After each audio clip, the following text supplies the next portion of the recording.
بیایو او کوشش کوو چې څومره خنداګانې تاسو وکړئ او څومره خوشحاله شوئ د هغې نه نور هم تاسو خوشحاله شئ نور هم خنداګانې وکړئ نور هم دا خپل ښکلی منور کړئ زه اوس ورځم هغې طرف ته چېرته چې زموږ سره یو داسې هندروی مخ دی چې کله به مونږ ماشومان وو د هنګري په غاړه به مونږ په بلیک اینډ وایټ ټلویزیون باندې دا هغوی ډرامې کتې او د هغه ډرامه به زیات تر د ماني کې د اسماعیل شهید صاحب سره راتلې هغې یو جوړه به تر دې دلې نن سبا د خیبر ټلویزیون د شینو مینو دا دای پروګرام ښایست دی په سلګونو بلکې په زرګونو تلویزیونونه هم د روژت بشم په ډرامو کې کار کړی دی کله چې به د ډرامې په وخت کې لایټ لاړو نو خلکو به کوشش کوو چې په هغې وخت کې به چا سره جنریټر و نو هغه جنریټر والے پسې به ګرځېدل چې د شنو ماما ډرامه ده دا به مونږ خامخا ګورو او د رحمان شنو صاحب هغه ډرامې هغه ګپ شپ هغه د سپاټ اداګري وه هر یو ماشوم ته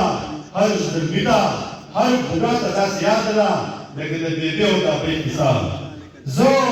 د اقتصاد نه کار اخلم ستاسو په دروند عقیدت کې وه زه هغه ګلمحې مشر راغواړم چې هغه راشي تاسو ته خپل پرفارمینګ وکړي د یو شعر سره زه ستاسو په دروند عقیدت کې دوه کلاکار هنرمندانان راغواړم په دې شعر سره چې ګلونه مې راوړي دي جانانه ستا دپاره ګلونه مې راوړي دي جانانه ستا دپاره ډولۍ در باندې وشیندم ګل جدا جدا ستاسو په دروند عقیدت کې زه راغواړم رحمان شنو صاحب او د هغه سره ملګری سلیم شوقي صاحب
Baar patoo ke seri